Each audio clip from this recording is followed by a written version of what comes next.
Kalau seorang pelaku maksiat, kemudian dia bertobat karena sudah tidak mampu lagi, maka tobatnya diterima. Contoh, seorang pezina. Dia tadi suka berzina, tahu penyakit, mohon maaf, impoten. Sudah berzina.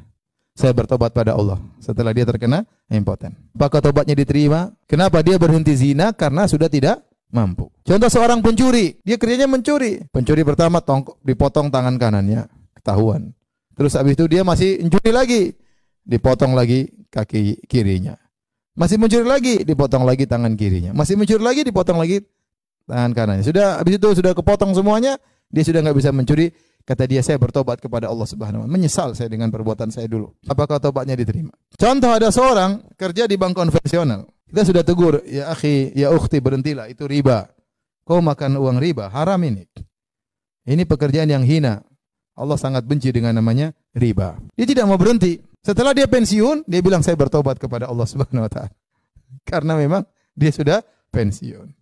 Tapi dia menyesal. Waduh, saya dulu kenapa riba? Tapi sudah pensiun. Ya sudah tidak mungkin lagi dia melakukan apa? Riba. Apakah kalau dia bertobat setelah tidak mampu lagi melakukan maksiat tersebut, sudah tidak ada pilihan lagi untuk melakukan maksiat tersebut, apakah dosanya bisa diterima oleh Allah Subhanahu wa Ta'ala? Maka ini khilaf di kalangan para ulama. Contoh, seorang membunuh orang lain. Dia suka bunuh orang, akhirnya ketangkap, dihukum, dia harus dibunuh. Sudah dia nggak bisa bunuh orang lagi.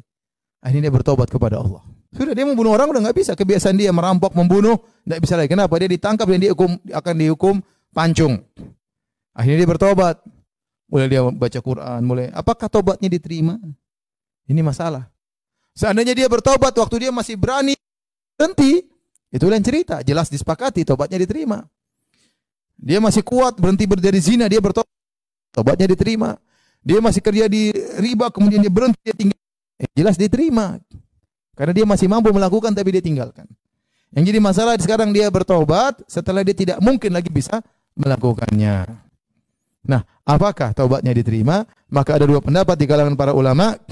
Pendapat yang pertama mengatakan tidak mungkin diterima karena dia sudah tidak bisa melakukannya. Namanya tobat terpaksa, bukan tobat pilihan. Terpaksa tobat, mau diapain lagi? Melakukan sudah nggak bisa. Pendapat yang kedua, tobatnya diterima karena bagaimanapun dia menyesali perbuatannya masa lalunya. Dia menyesali, mungkin dia menangisi masa mudanya dia bergelut dengan riba, masa mudanya dia sering berzina meskipun dia sekarang sudah tua, sudah tidak bisa lagi berzina, enggak lagi perempuan mau sama dia, ya. Dia bertobat. Apakah tobatnya diterima? Pendapat yang benar, wallahu a'lam bishawab, tobatnya diterima.